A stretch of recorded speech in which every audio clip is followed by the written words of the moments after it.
the high desert in the great American Southwest. Welcome to Coast AM. John, welcome to the program. It's good to have you with us. You're with us.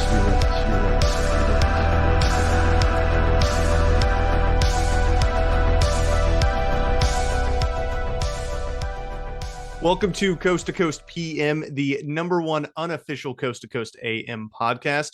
We are two brothers who analyze the world's largest overnight paranormal radio show, Coast to Coast AM. My name is Paul, and I'm the guy that listens to this inexplicable radio show here with my brother. Hey, it's Chris. I'm the Han Solo to your Luke Skywalker, except I didn't sell my soul to Disney. You did not, Chris, but you do have a podcast, and I'm not sure if there's much of a difference. Well, if we made money, maybe we could be talking about selling our soul. But right now, this is art, dude. We're creating art right now. We aren't creating art. You are right. And We're we got artists. some art to create today, too. Mm-hmm. As always, Chris, I have an episode for you. And this one is going real deep. Real deep Into the true story behind the Amityville Horror. The Ryan Reynolds movie. Yes, the Ryan Reynolds movie. So we are going to be listening to Art Bell's interview with George Lutz from December 27th, 2002. George Lutz is who Ryan Reynolds portrayed in that film, which is very exciting. So this isn't like an true Hollywood story type deal, Paul. That's what you're trying to tell me? Yes. This is the actual tale of the Amityville Horror House. This is the actual tale of the man who says he lived through the Amityville Horror that the book was based on and that all the movies are based on. And then we're also going to be hearing from Art Bell's interview with Joel Martin on October 28th, 2015, where Joel disagrees with George's portrayal of things. So we're going to really get to the truth of the Amityville Horror today. Is this guy as handsome as Ryan Reynolds, or is this another one of those Hollywood make-believe stories? It is, well, number one, he is nowhere near as handsome as Ryan Reynolds. Okay. I can tell you that right now. Already got a problem here. Okay. Yeah, I don't know if many people are. Hollywood. They've never wanted the truth, Chris. They never have. But we are going to find it tonight. Okay. But before we get to that, Tim time. We got to go check in with the Coast to Coast AM blog with Tim Banal. Timmy. So today's episode, mischievous teen revealed to be the source of paranormal activity haunting an Indian woman. We've had now several from India, Paul. This is very interesting. A very supernatural, superstitious people. So many of these ghost stories are coming out of India, and I'm not certain why. I'm telling you, I think Tim has a Google search for ghosts or something, and he just gets every story. Like, I would love to see where that local media report comes from that he gets this from. Yeah, it may be that the Indian local media loves reporting on ghosts. That may just be a big hit with the local populations. Yeah, dude. It's probably like murders and stuff in the U.S. It could be. We love our murders. It's one of our favorites. In the U.S., it's if it bleeds, it leads. In India, it's if it goes boo, you put it on page 2. That is right. So jumping into the article, after being tormented by eerie activity in her home for the past few months, a woman in India is breathing a sigh of relief as authorities determined that the strangeness has been caused by a teenage troublemaker rather than an unruly spirit. According to a local media report, the weird case began earlier this year when the victim, identified as Sujitha, purchased a new phone and began receiving peculiar messages on the device. Oh, man. So we've actually seen a couple of movies and TV shows about the haunted cell phone before. We have gotten a couple. Most recently, we had who was the singer that lost her phone because of ghosts? That was Lizzo, Paul. That was Lizzo. You are right. Yeah. Ghosts like messing with phones. Yeah, dude. They love phones, except we always find out that there was a person and not a ghost. That's the disappointing part. Yeah. So back to the story. The notes, she said, seemingly accurately predicted future events that would happen in her home, such as lights turning on and off, as well as other electronics being inexplicably disrupted. Inexplicable. It is inexplicable. That would be terrifying, though, if you got a text that said your lights are about to turn off and then your lights turned off. Dude, I don't even know what would happen to me, dude. I'm freaking out just thinking about that. The call is definitely coming from inside the house. It's inside the house, dude. Now, the woman understandably grew increasingly agitated as these digital premonitions appeared on her phone over the next several months, and she eventually began to entertain some rather fantastic theories for what might be behind them. Specifically, she postulated that perhaps the activity could be paranormal in nature, or that she had become trapped in some sort of electronic simulation gone awry. Dude, this is the long con. Keeping up this prank for months is an insane thing to do. It's wild. This person was basically convincing this poor lady that she had schizophrenia almost. Like she started thinking that she was in a simulation. That is an unhealthy place for your brain to go. Was the person doing it trying to get her to move? We'll get there. Okay. All right. So eventually, Sajitha settled upon a human suspect in the case, reporting to the police that her estranged husband had somehow been controlling all of the devices in the residence. Way. It was the husband? Well, we're not done yet. Oh, my Lord. This story is full of plot twists, Chris. Full of plot twists. When the authorities looked into the case, they soon found that Sajitha's accusation against her former partner was unfounded, though not altogether incorrect as far as what could be behind the unsettling activity. Cops investigating the matter quickly zeroed in on a boy who lived near the woman, and upon being questioned, the youngster confessed to being the culprit. It was just this random boy? It was just a random boy doing this to her. He's just sitting there having a blast, terrifying this lady for months. That's sadistic. It's mess. This kid's gonna be a serial killer, dude. That's actually sadistic. If it was a day or two prank, that's one thing, but this went on way too long, like Dude, months. Don't go to India, man. They're on some ancient, like, what is it, like blood? That's like a blood libel or something. You know what I mean? That's crazy. That's not what blood libel means. Oh. But I would say don't be around children. So when asked why he had been harassing Sajitha, the 14-year-old offered a sort of sullen answer one might expect from a teenager, telling the police, quote, "He just felt like it." Yeah. Authorities, I don't know. It just seemed like it would be a cool thing to do. He just felt like it. Authorities later discovered that he had managed to pull off the haunting by way of ghostly pranks that he had learned from watching YouTube. Yeah, dude. Always YouTube's fault. It is. Don't let your children close to the internet is what we are learning from all these articles. howtohauntoldladies.com, dude, is what this kid was looking at. Dude, all we did when we were kids was like ding dong ditch. And I'm going to be honest, I maybe ding dong ditched like 3 times in my life, and it was always like friends' houses. Mm-hmm. It wasn't even like rando houses. It was always the buddy whose dad you hated or something like that, or a girl that you liked. It was never like, you weren't harassing people. This is the craziest thing to do this for months on end. That is effort. That is so much effort. I mean, that just sounds exhausting to me, honestly, to keep that up. Paul, growing up in high school, quick story, because this is pretty sadistic as well. We had a friend in high school who we'll say his name's Dylan.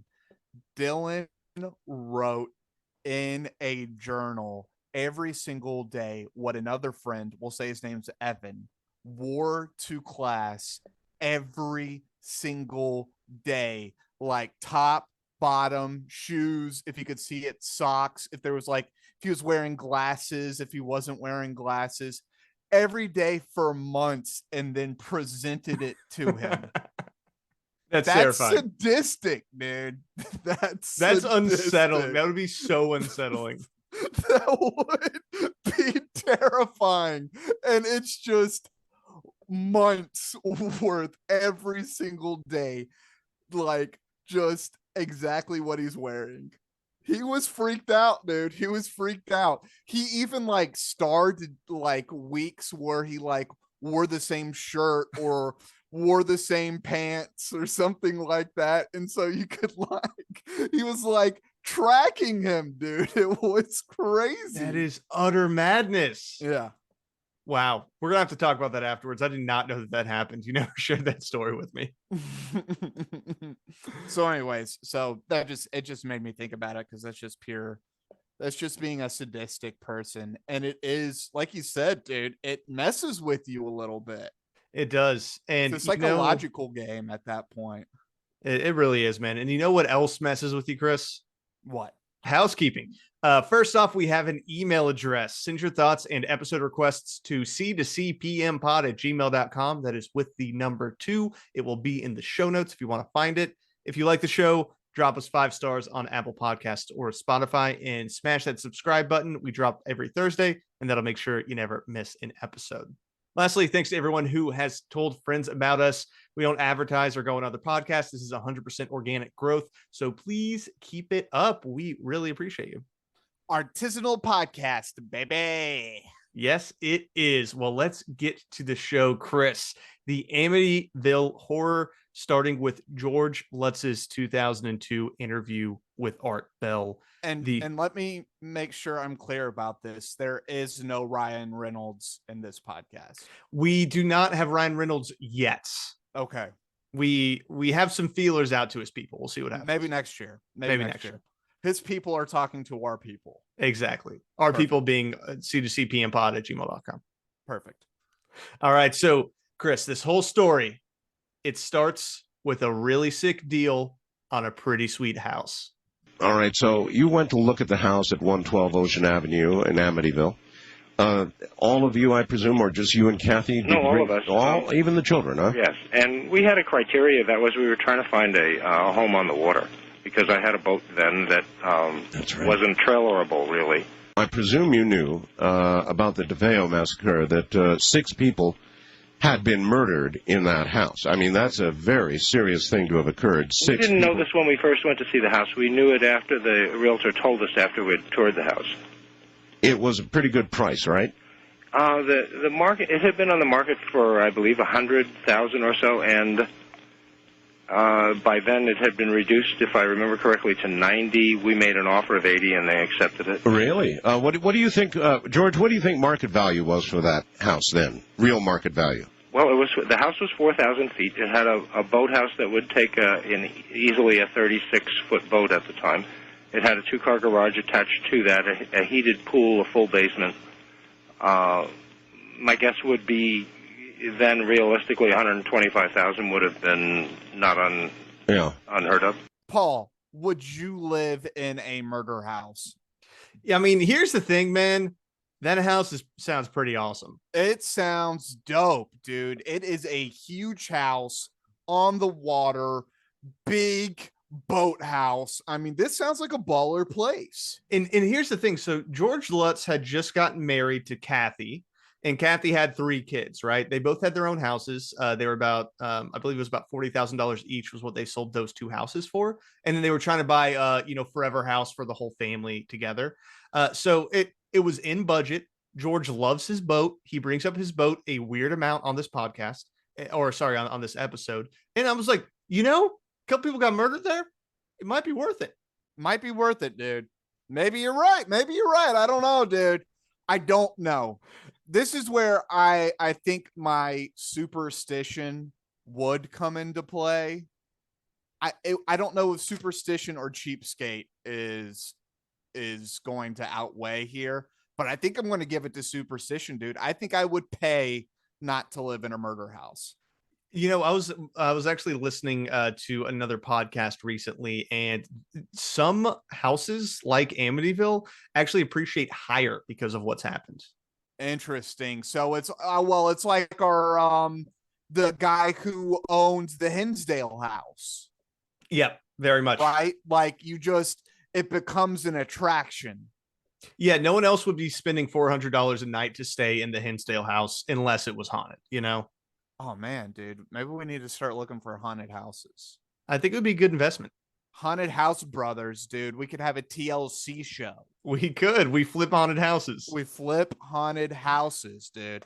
We're going to teach you how to make a haunted house Airbnb, dude, and it's going to be hot. So, Chris, he mentioned the DeFeo murders. Are you familiar with the DeFeo family massacre? No, No, dude, it sounds awful. I don't know if I want to know about it. Oh, we're going to get into it. Oh, So God. on November 13th, 1974, 23-year-old Ronald Butch DeFeo walked into Henry's Bar at 6 p.m. in Amityville, Long Island, and yelled out, "You gotta help me. I think my mother and my father are shot."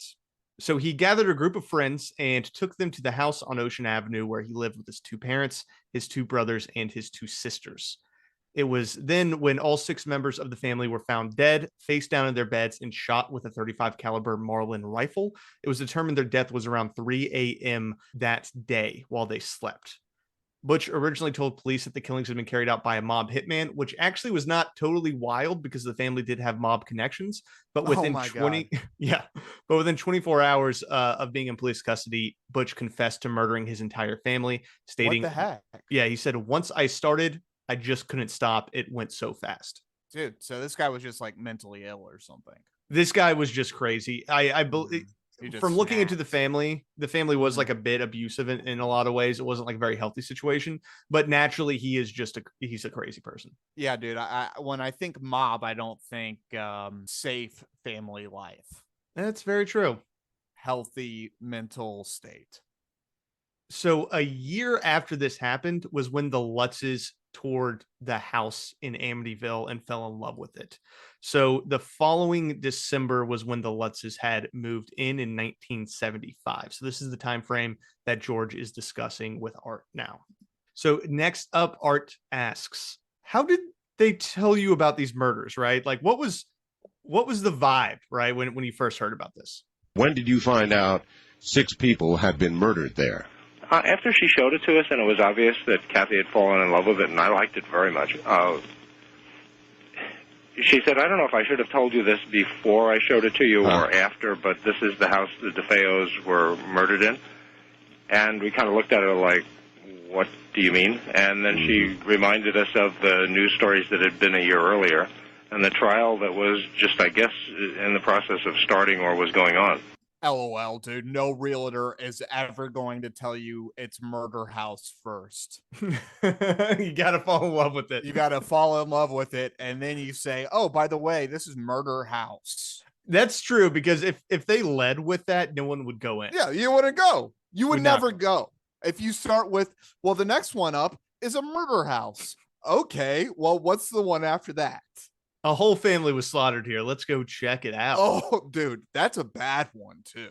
Yeah, that's the thing. It's not just someone died. If someone just dies in a house, it's one of those things like, okay, whatever. You know, if it was like an elderly person or someone had a heart attack.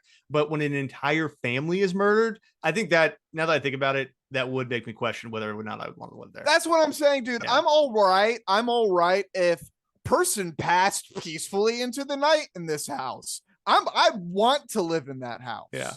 That's the house I want to live in. I don't want to live in the house was family brutally murdered massacre house, dude. This, if you have massacre in the title of your family, I don't want to live in your home.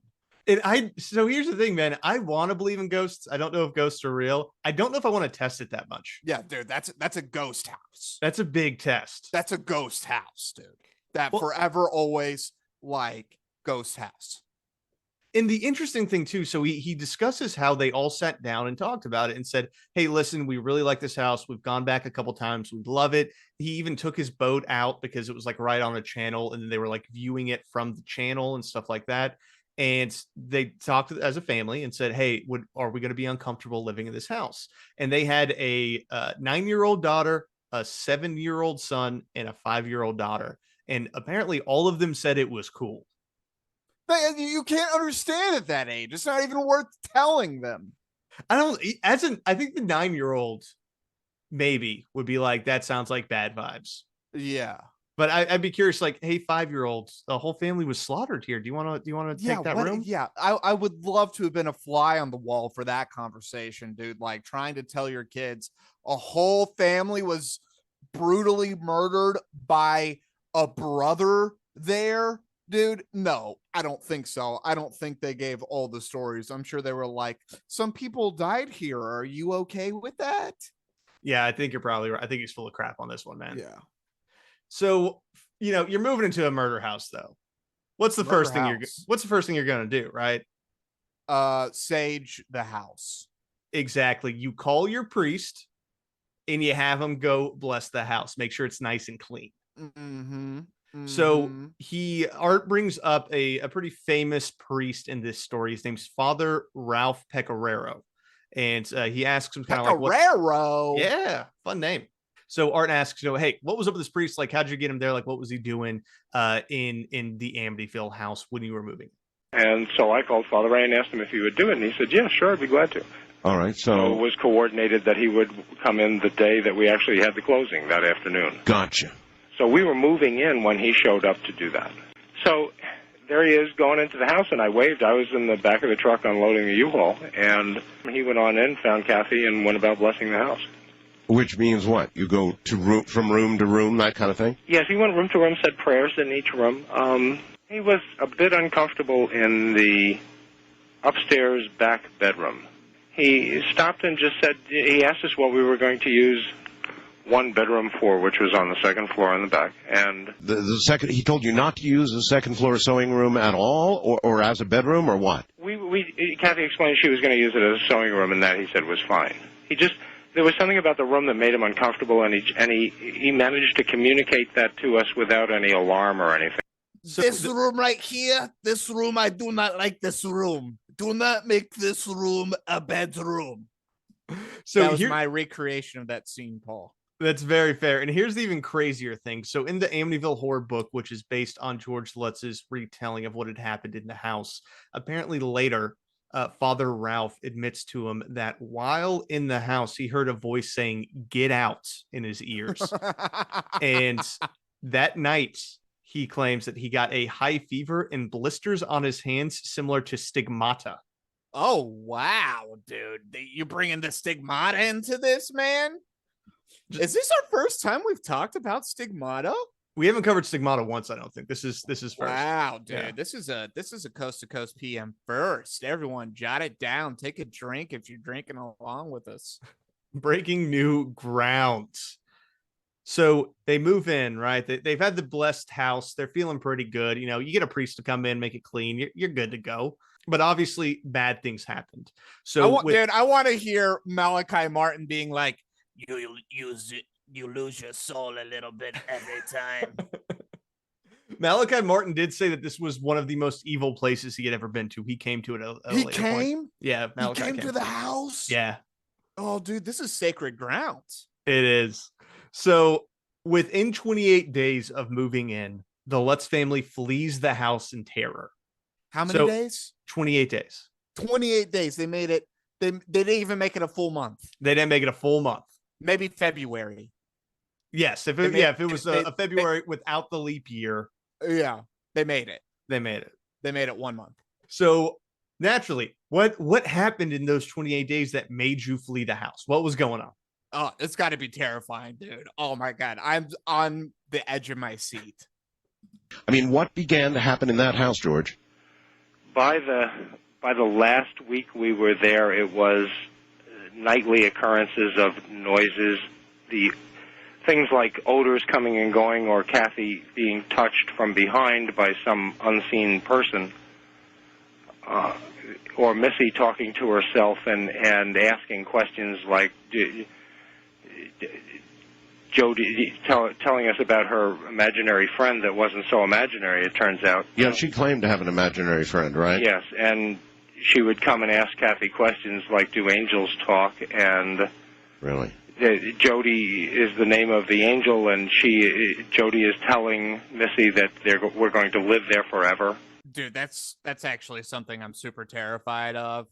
If my kid has an imaginary friend, my immediate thought is going to be, this is a fucking ghost. I don't want to have children because of events like this. This is a ghost, and I don't know what I'm going to do, dude. I'm probably going to go to the priest, man. I'm probably going to be like, maybe just in case, let's bless the place. But it sounded like it didn't work. Did not do much. It sounded like it didn't work. They're hearing things, they're seeing things, they're feeling people touch them at night. Those are all very, very bad occurrences. That's not what you want, dude. Don't like any of that. Are we going to find out more about this imaginary friend? Not a ton. He doesn't discuss it Okay. much on this episode with Art. There was red eyes that they were seeing outside of a window and things like that. But not a ton about the imaginary friend. But we do have some more of the horror stories, Chris. Oh God. Okay, here we go. The last night we were in the house was the reason not to stay there anymore. That night, Kathy had levitated and moved away from me on the bed. No, wait a minute. Slow up right there. Sure. Kathy levitated. Yes. Now, you were both in bed? Yes. Kathy was asleep. She was asleep. And she lifted up off the bed and went towards the wall, away from me. This is after she had turned into an old crone, a really ugly old woman that literally took hours and hours for it to go away. In front of your face? Yes, and then later she did that again at her mom's house after we moved out of the house and moved in with her mom. Dang, dude, levitating And morphing into an old woman in front of him. Yeah, that's also super terrifying, dude. Especially because it wasn't just for a brief moment or like a glimpse or something like that. It was like for hours. She was presenting as an old crone, he says. Well, like we're talking, dude, they're sucking the soul out of her, right? You know what it reminded me of was The Shining. Right. You know, when he goes up to like the really hot woman in the bathroom and then she turns into a decrepit old woman covered in like leeches or whatever. Right. Yeah. You got the shine, boy. Bad vibes. The other creepy thing that he brings up is that everyone in the family started sleeping on their stomachs, which was something that they had not done previously. Oh, man, dude, I'm a stomach sleeper. So is this evil? It is evil, according to him, because it is how all of the family members of the DeFeos were found killed. They were all asleep on their stomachs. Oh, dude, I'm sleeping on my back from now on. The only person that couldn't sleep on his back was George. Oh, my Lord. Now, and George doesn't say this outright because he always says the last night in the house was so terrifying, I don't want to talk about it. But he seems to allude to the fact that the demon spirits in the house were driving him to kill his family. Oh, my God, dude. He doesn't say it outright, but he's constantly alluding to it. And it's like, I know what you're alluding here, man. I know what you're alluding. Do we have that? Do you have the illusion? We'll have that in a bit. Okay. But first, we got to get into the movies versus what actually happened. And this so is I'm gonna admit, I've never seen the movies. You haven't seen the movies? I've never seen the movies. So this is all, we're breaking brand new ground for me right now. I wasn't exactly sure what Amityville Horror was all about. Oh, I know. There have been 27 movies based on Amityville, Chris. Right. I haven't seen one of them. You missed all 27. Yeah, I haven't seen one. I've seen at least 6, I think. No, I guess I need to watch it now because so it's all going to be news to me was all I was saying. No, that's great. And here's the thing. So there's a couple layers here. Number one, we have George Lutz's story about what happened in 75. And then we have the Jay Anson book that was published in 1977 called The Amityville Horror. And that's where most of the story comes from, is Jay Anson took the interviews of George and his wife, put it into a book, and then we had all of the movies that were made based on the book. Okay. So specifically, Art's asking, hey, what was dramatized in the movies? Because Art hadn't read the books. Like, what isn't real about the experience that you had? Mm-hmm. The movie, of course, dramatized the ooze out of the walls and the flies and all the rest of that. Well, the flies were real. The flies were. Tell me about that. The flies were. This is the winter time, and the back bedroom, that one sewing room, had flies from the day we moved in, and they became more and more and more. And they were there when the investigators went in. Just on the back window, and that's the same window that Mary saw I guess you'd call it an apparition or a person from looking up at it. Flies were always there. They were always didn't go away. So that part was real. Not the oozing out of the walls. Not the oozing out of the walls. That was. It's one of those things that, in fact, is sometimes, in my mind at least, stranger than fiction. What really happened that I think they tried to draw that from What really happened in the house was that there were keyholes, old-style doors. The house was built in the 30s, and it had old-style keyholes. I remember them, yes. We had drips that got longer and longer. They were black. They were almost like an epoxy. And the longer we were in the house, the longer the drips came out of certain keyholes in the second and third floor. Oh, so there was some basis in truth. Yes, but not the oozing out of the walls. Not the oozing, but something. All right, Paul. So let's take the tinfoil hat off. Mm-hmm. What is going on in this house? So here's the thing. Number one, what he is saying is actually inaccurate. So George says that he doesn't know where they got the green ooze stuff from. And I know exactly where they got the green ooze stuff from. It's from the book that he says is true. So in the book, in the book, The Amityville Horror, Jay Anson wrote that green black slime was oozing up the staircase towards them on their last night in the house. This book is supposed to be based on their direct experiences. George has apparently forgotten what was written in the book, so he's kind of losing his story at this point in 2002 and claiming it was just black trips on the wall. Oh, no. So this is the start when, it kind of starts coming down a little bit, and we're going to get into more why George Lutz is totally full of shit, and none of this actually happened. Oh, my gosh. So to answer your question, Chris, I don't think any of this actually happened in the house. You don't think any of this happened? We'll get to what potentially may have happened, but none of the stories he said so far do I think actually occurred. Between he's the levitating right now. What? Yeah, he's just it's a pure swindle. It's definitely a swindle. He's weaving a tale, and made some money off the story and got some fame off it. Okay. So here is the illusion clip that I mentioned earlier, where he doesn't say he was going to kill his family, but it feels like he's saying he was going to kill his family. Okay, let's do it. Was there ever a time when you found your mind drifting to an awful place where you were perhaps being urged to or considered doing evil yourself, George? It's not a question I've ever answered in public. Really? Yeah. I don't know that I'll answer you this straight out, okay? But what I will tell you is this. The tool we mentioned of humor.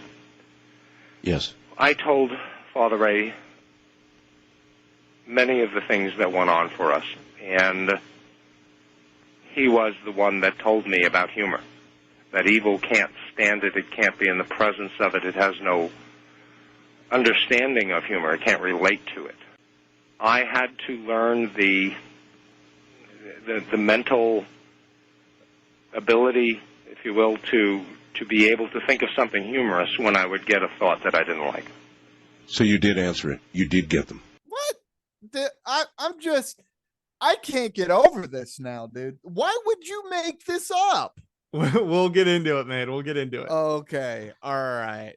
So humor, what, dude? Yeah, because Catholics are known for being so funny.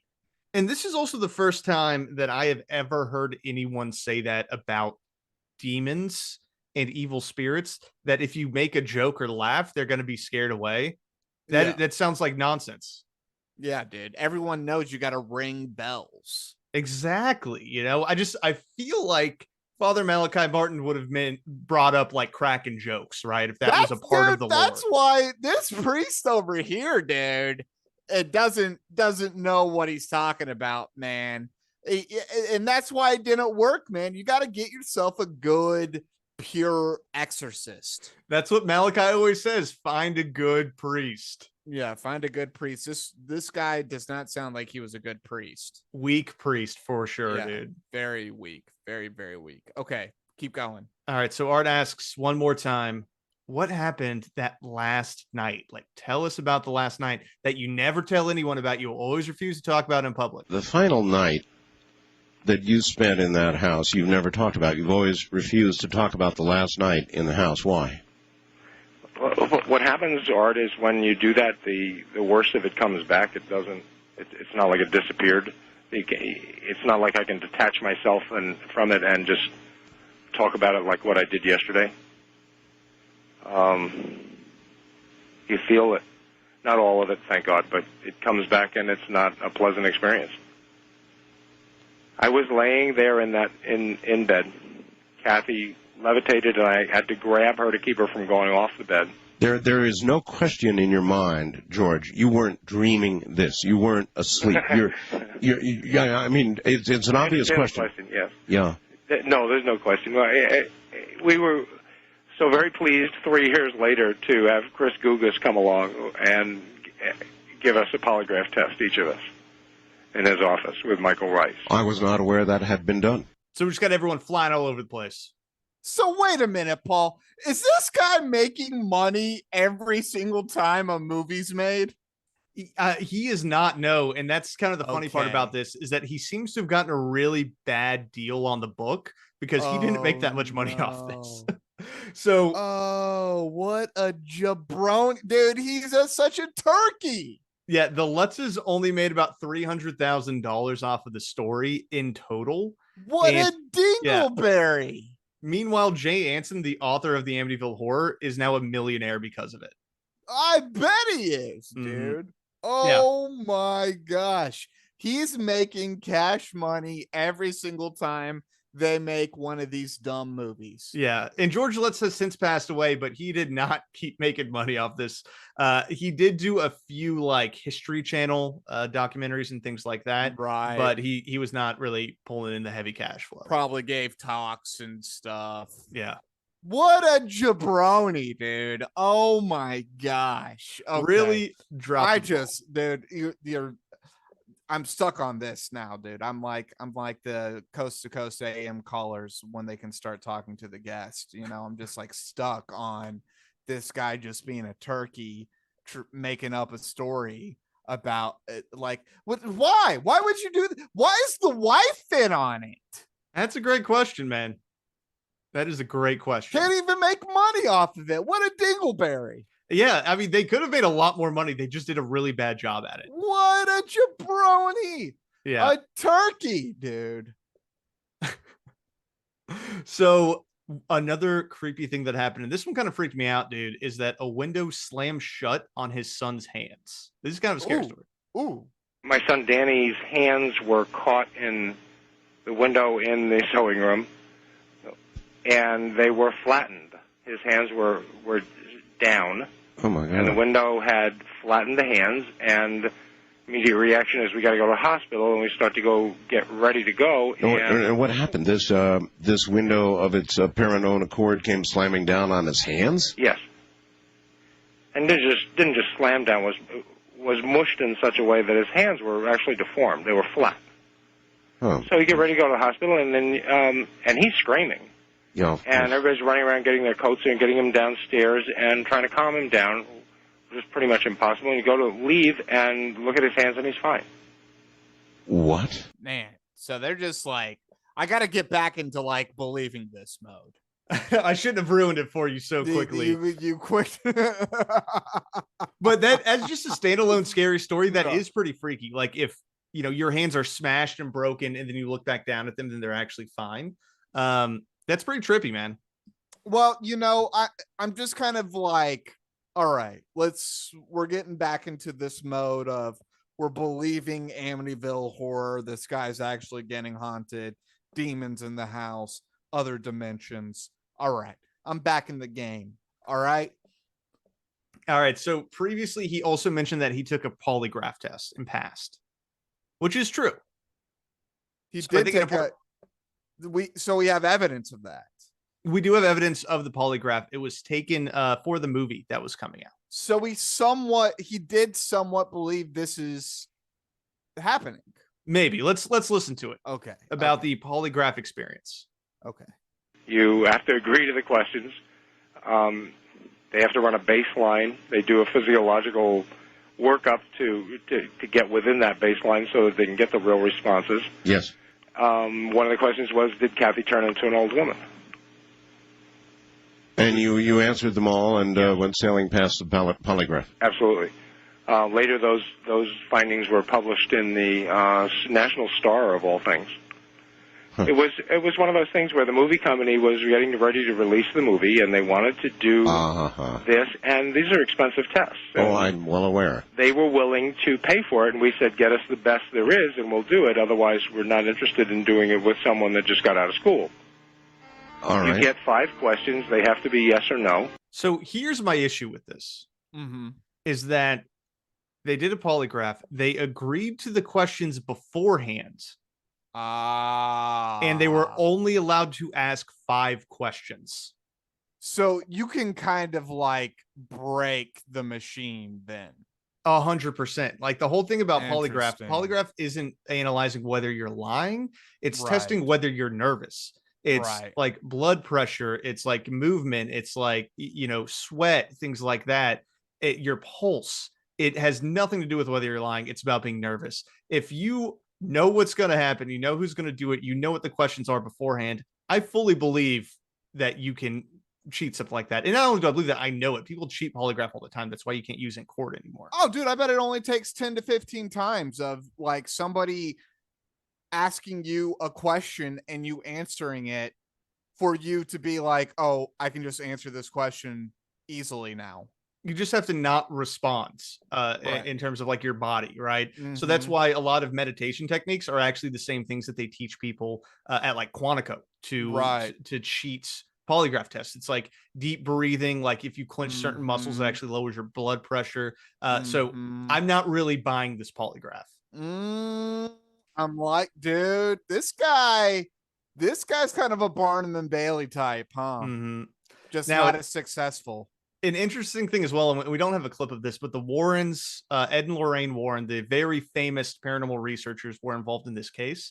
Of course they're coming in here, dude. They got to come in here, dude. They're vultures. They got to do it. And they mentioned in multiple interviews all of the extensive polygraph testing that was done with the Lutzes, which proves that it was real. There was not extensive polygraph testing done. Loved it, dude.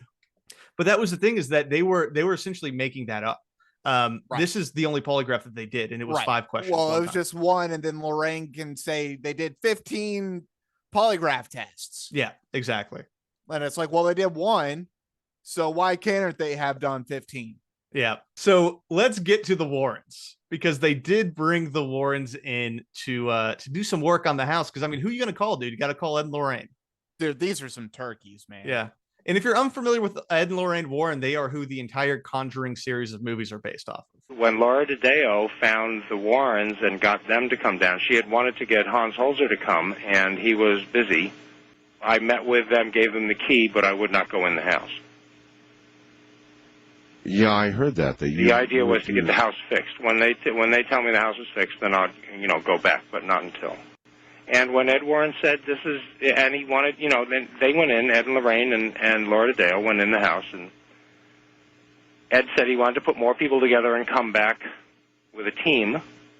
And we invited in the people from Duke University, from the Psychical Research Institute there.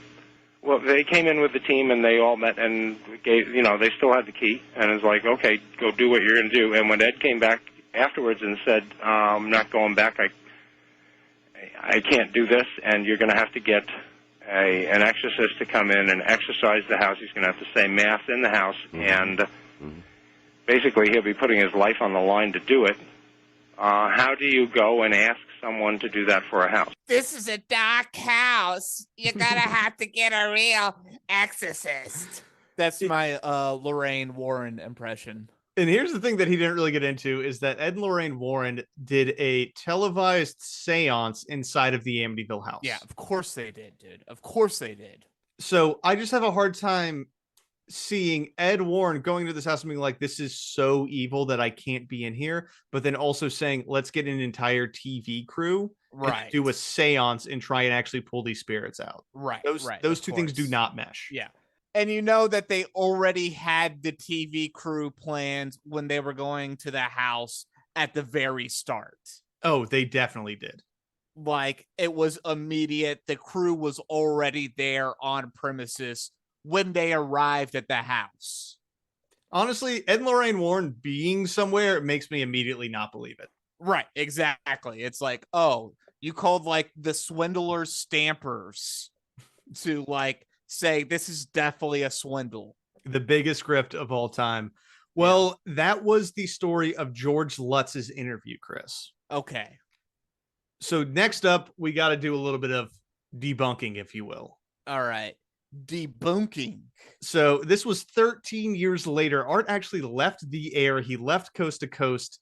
He went overseas and then he moved back to the States and started a show called Midnight in the Desert. And in 2015, which was the show was only on for like 9 months, he interviewed Joel Martin, who was a former disc jockey in Amityville. No way. Yeah. What an insane find by Art. Totally wild. This guy also has a book all about ghosts. So I will say that Joel Martin is also a crank. I'm just going to lead with that. He's definitely a crank. Yeah, definitely. So let's not take his 100% word at all this. Huh? Yeah, everything with a grain of salt that you're hearing from either George or Joel, honestly. But we'll get into some of the facts as they actually. What is this? 1980s rock pop? Got him. So jumping into the 2015 episode. I had the opportunity before his passing to interview George Lutz about what went on at that house. And I am now to have learned, or I guess I'm about to learn, and you're about to learn, that the Amityville Horror was a hoax. A hoax? Say it ain't so, Art. A hoax. Well, here's the thing about Art. Whenever something was shown to be a hoax, he would do follow-ups and talk about how it was all bullshit. Right. So he did this a couple times. One of the big ones was Hail Bop, which we will do a story on at some point, where he said, or he didn't say, but he had someone that's on. That's actually been requested, right? It has been requested. We're going to get to it. Okay. But that's where there was allegedly a UFO behind Hail Bop that he reported on for a while. Right. I don't know if you know this, but there wasn't. That we know of, Paul. That we know of. There could have been, I guess. I don't know. That we know of. So this guy, Joel, he's a DJ, right? And his buddy calls him up and is like, yo, this Amityville thing is pretty suspicious, man. Ooh, something smells real fishy to me, Paul. And I get a call from Stephen Kaplan, who you may remember was a vampirologist and a parapsychologist. Mm-hmm. He too passed away. And Steve said, Martin, I need to do a show about an unhaunted house. Yeah, it makes no sense. He said, no, this is different. This house purports to be haunted, but it isn't. It's a fake. I said, how the heck do you know that so quickly? He said, I'll tell you if you let me come on the air. I said, all right, come on the air. Show's over to everybody. What the heck? He didn't tell you what it was? He said, something's fishy. I called them, and I offered my services as a parapsychologist to see exactly what was in that house. And they told me, well, we'll get back to you. What in the hell is a parapsychologist? A parapsychologist is someone who studies the paranormal.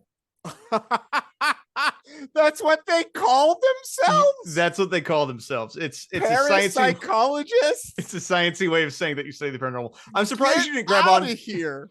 You didn't grab onto the vampirologist. I was like just taken aback by parapsychologists that is this trying to do ESP on people to make them feel better? No, he studies the paranormal. He's also a vampirologist, which is a real thing. It's people who study those who think they're vampires. So it's like people who drank blood. I guess. So it's like ethnographers for people who think they are vampires. Yeah, it's not that vampires are real and I'm like going all Dracula and like stabbing him in the heart. It's like there are people who do drink blood and analyzing those folks. And it's like a weird subculture or something. Exactly, yeah. Right. So this guy, Stephen Kaplan, called him up. They did a big interview on the air where he weaves a tale that includes Butch DeFeo's lawyer, who was the man who was convicted of killing his entire family, who met with George Lutz and his wife. The lawyer met with the family who bought Murder House. Yep. What? Why would that meeting ever need to happen? To make a hoax, Chris. That's why you would need to do that. because Ronnie DeFeo's attorney, William Weber and George Lutz created this fantasy, and Bill Weber admitted it. It was not a secret once Bill Weber went on the radio with me, and it was not a secret once Bill Weber talked to a reporter named Pat Milton at the Associated Press. What did Weber, what specifically did he say? Weber said that the first thought that he had was to plead insanity. I mean, what do you say about a 22-year-old who, I think he was 22 or 23, who kills his entire family? But then they got a better idea. The heck with that. That wasn't going to work. It's almost impossible in New York State to get an insanity plea through. Very, very hard. In any event, they decided they had a better idea. And the better idea was to say that the place was haunted and Ronnie was possessed, etc. And so they created a hoax. They sat down over several bottles of champagne or wine. They sat down with their alcohol, and they started to create a story. Wow, dude. Got the lawyer to help create this wild fabrication. Yeah, they just sat down, they got drunk, and what was happening was the lawyer had all of the details about the crimes, right? He had all the crime scene photos, he had the whole story. So what he started to do was to share the information with them, and then they started weaving it into their own narrative. Where he's like, and then they could take little like weird things that happened around the house or happened in the murders, and then be like, well, this was kind of like in the murder, you know, everyone started sleeping on their stomachs the way they were found. What a creepoid thing to do. Yeah. And you got to remember, what a creepy, weird thing to do. Dude, you kind of mashed up our 10 time with the Amityville story. A little bit. Yeah. It's just like, this is a sadistic thing to do. Yeah, it's just something that an insane person would go through. And that's why you need a lawyer to help you with this, because they're the only people who are sick enough to like make sure you don't get caught and in trouble for doing this. And this was 1975, so they didn't have access to information like we do today. Right. So they needed someone that was involved with the case in order to make a story like this. And then it's also said that they were in some financial trouble. They couldn't actually afford the house they bought. The Lutz's business wasn't doing that well. So they were trying to get out from under the house. And this was a way of doing that while also potentially making some money on the story at the same time. Right. Not that much. What a joker, dude. Not enough. What an absolute joker. All right. So what else do we got here? All right. So what Joel then goes through is a couple examples of the hoaxes. But here they were sitting, and they remembered that Ronnie always complained about the neighbor's cat.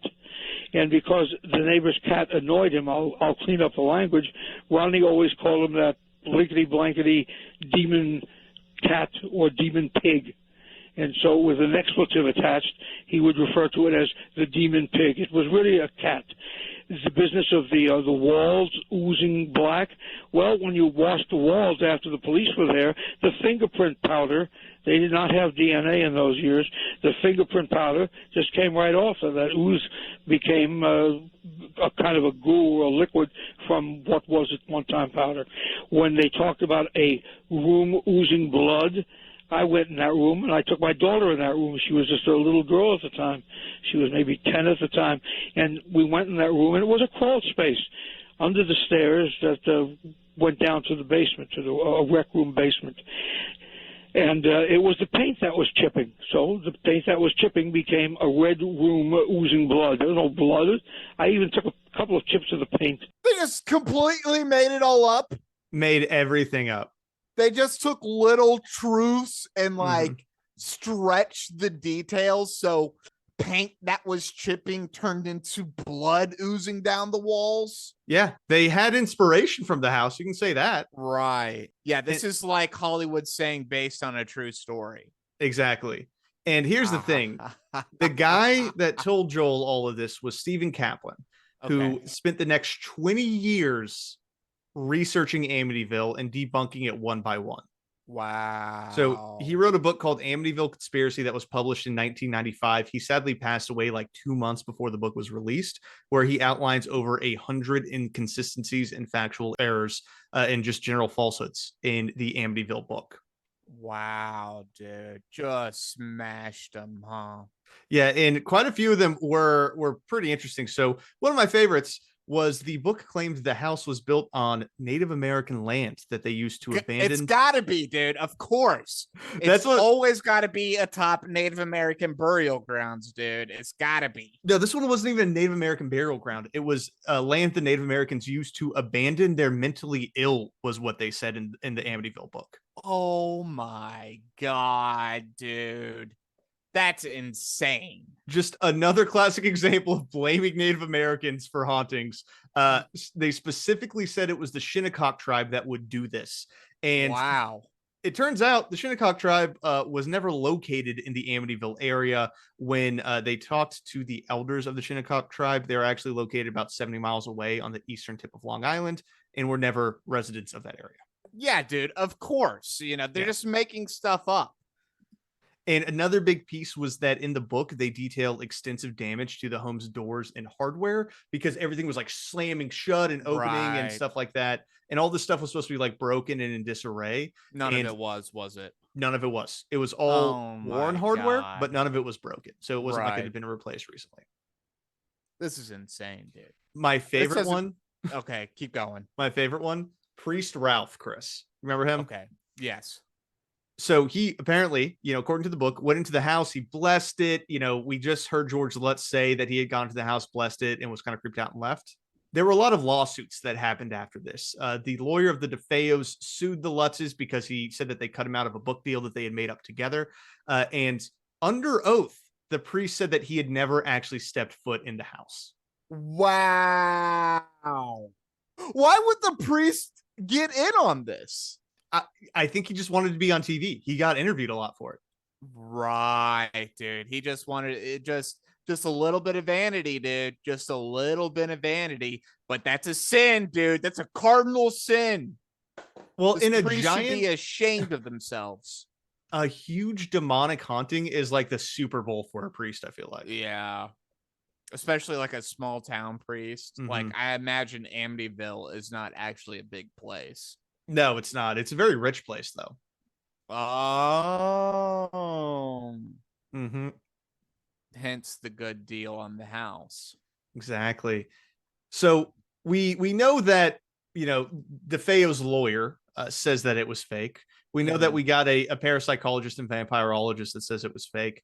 But we have one more clip, Chris, of someone who says that this was all a hoax. When the vampirologist is debunking you, you got a big problem. It's when you messed up. You got a big problem. Christopher Lutz, also known as Christopher Quarantino, who is the former stepson of George Lutz, has also come out saying the entire thing was made up. So Christopher was 7 years old when they moved into this house. He was there the whole 28 days and left with his family. His mom later divorced George, but this is a clip of Christopher Lutz on an episode of Inside Edition back in 2004. We went back to the home with Christopher, and in an exclusive first ever interview, he blasted what he sees as the untruths in the movie. The only thing that they got right is that our family moved in that house and we left. The movie details how chilling events occur for the house's new occupants, the Lutz family. And although Christopher claims most of what happens in this movie is fiction, he says one scene does bear some similarity to life in the Amityville house.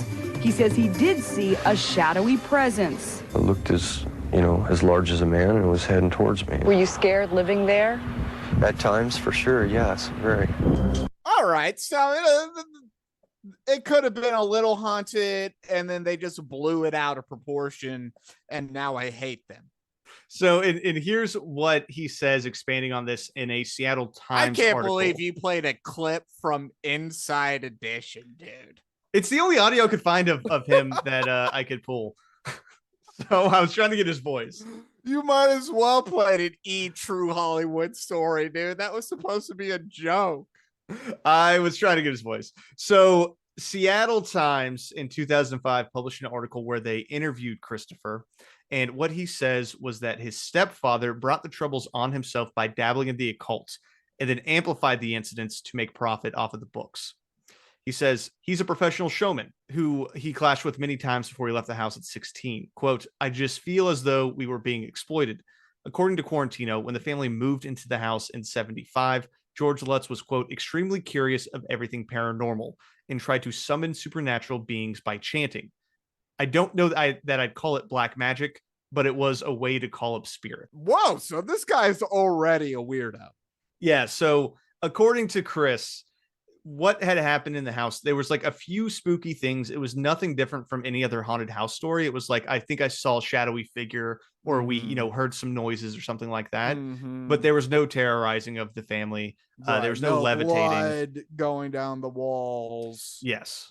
So it should have just been this is a kind of spooky house, and they turned it into the Amityville Horror. So the Warrens really are just absolutely full of doggy doo-doo. 100%, because the Warrens were all in on this, saying how haunted it is. It's the most evil place they've ever walked into, and it was all nonsense. Gotta love it, dude. Just swindler. Everyone is swindling each other, and they're all trying to make money off of it. Now, one more person that we need to hear from, Chris, because in the movies especially, they make a lot of references to a demon possessing Butch DeFeo and making him kill his family. Okay. And he actually wrote to a producer who wanted to interview with him about this. And here's what he said. The only thing that's real were the murders. Yes, it's all a hoax. It's all about money. A cold-blooded murder, period. No ghosts, no demons. This ain't funny no more. People look in my eyes like I'm possessed or something. I'm sick of it. Well, there you go. So Butch DeFeo, everyone apparently wasn't treating him nice in prison because they thought he was possessed by a demon because of the Amityville story. Oh, I'm sure he had no friends. But I mean, how many friends is the guy who murders his whole family in their sleep supposed to have? You know, I just feel like that doesn't get you a lot of street cred for killing children. Yeah, children. Well, dude, in your own family. Yeah. Your own family, your brother and sister. That's insane, dude. That's absolutely insane. So I don't feel bad for him. Yeah. And the Amityville house has become so famous because of this that the people of Amityville and the owners of the house have actually sued the Lutzes. And I believe they also sued the book author of the Amityville Horror because of the negative attention that it brought. Dude, I'm sure there's so many people that come to this place trying to break onto the property or stay on the property or come to the town and just be hooligans, right? It got to the point where they actually changed the address of the house. Wow. Yeah. And if you look it up on Zillow, the house is entirely blurred out. You can't even see it. Wow. That's insane. I didn't even realize you could do that. I didn't either, but apparently in situations like that, Google Maps and Zillow will blur the map out for you. Well, because the house really does have those famous windows, right? That they always like make into eyes on the book jackets or film covers. So it used to. Those have actually since been removed to try and reduce the amount of attention the house is getting. Nice. So my God, dude, famous houses. You got to watch out for them. Well, that is the story of the Amityville Horror House, Chris. On a scale of 1 to 5 globs of green slime coming up the stairs at you, what do you give this story? Oh, dude, it has so many things I hate. So, I mean, I'm only going to give it like a 1. I think this may be the lowest rated I've ever given any of our stories, but it's because, dude, I hate the Warrens. I hate swindlers. I hate people who make up crazy stories because it again, like I said, the insane stuff hurts our cause. Why couldn't I just hear this story about seeing weird shadows or hearing strange noises or these things on the edges of our periphery, right? Instead, it has to be this like insane Hollywood TV story of people floating and blood coming down walls and, doors slamming shut, people's hands going flat. Wow, my wife just turned like she was 95. This is crazy. Like, just give us the simple, easy stuff that we can't explain and not the over the top crap, dude. And so I hate that stuff, man. And so, like, one, no more Amityville Horror. Amityville Horror's dead. Ryan Reynolds is still handsome, though.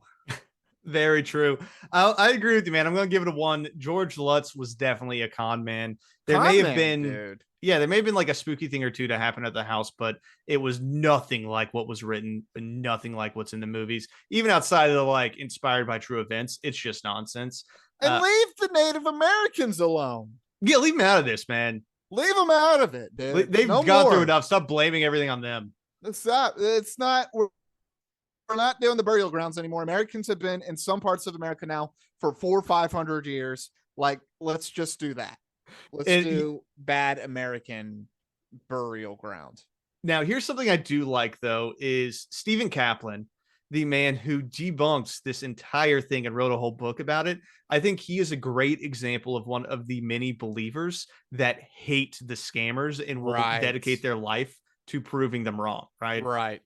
And we need them, dude. We need them. We're going to do a story about the Philadelphia experiment soon. That was also a listener request. And that also has an example of someone who, you know, is a true believer who has to go in and, you know, prove some things false that someone says. And I just really respect that, man. I really do respect that. Who watches The Watchmen, Paul? Apparently Stephen Kaplan and other parapsychologists. Well, now we are too. That's true. That's true. We're a part of the Watchmen crew. I'm probably more of the comedian and you're probably more night owl. That's fair. That's definitely fair. I feel like I got night owl vibes. That was off the top of my head too, dude. I probably have a little Rorschach in me though too. Yeah, no, I think the comedian has enough Rorschach in him already. Yeah, true. I think I definitely am the night owl though. I need to get more conservative is the only thing to truly be the comedian. Well, but yeah, you're just 100% night owl. Yeah, I'm just the nerd behind his computer. It's fine. All right, end this now. Hurry before we dive even deeper into Watchmen lore. This has been Coast to Coast PM. Thank you so much for listening. We'll be back with more next week. We'll see you soon. All conspiracy all the time. Later.